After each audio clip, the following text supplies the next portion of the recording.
ரகசியம் சூட்சுமமாக முருக வழிபாட்டில் சொல்லப்பட்டுள்ள ஒரு செய்தியை நான் சொல்லணும்னு ஆசைப்படுறேன். ப்ளீஸ்.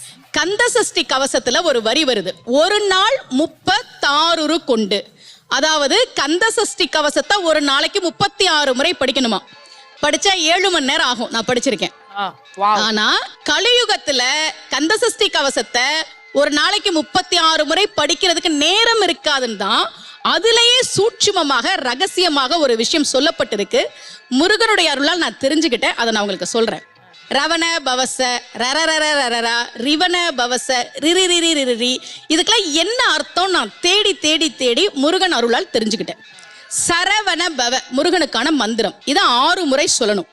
இப்ப சாவ தூக்கி பின்னாடி போட்டீங்கன்னா ரவண பவச, அத 6 முறை சொல்லணும். இப்ப ராவ தூக்கி பின்னாடி போட்டா வனப வசர, வாவ தூக்கி பின்னாடி போட்டா நபவ சரவ, இப்ப நாவ தூக்கி பின்னாடி போட்டா பவ சரவண, பாவ தூக்கி பின்னாடி போட்டா வசர வனப. ஒன்னொன்னையும் 6 முறை சொன்னா 6 × 6 36 வரும்.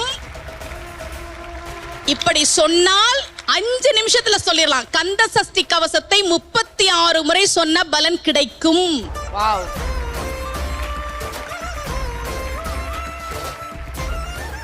இது கந்த சஷ்டி கவசத்திலே சூட்சுமமா சொல்லப்பட்ட விஷயம். விஜய் தொலைக்காட்சி மூலமாக உலகெங்கும் இருக்கக்கூடிய முருக பக்தர்களுக்கு இந்த செய்தி போய் சேரணும் அப்படின்றதுக்காக நான் இதை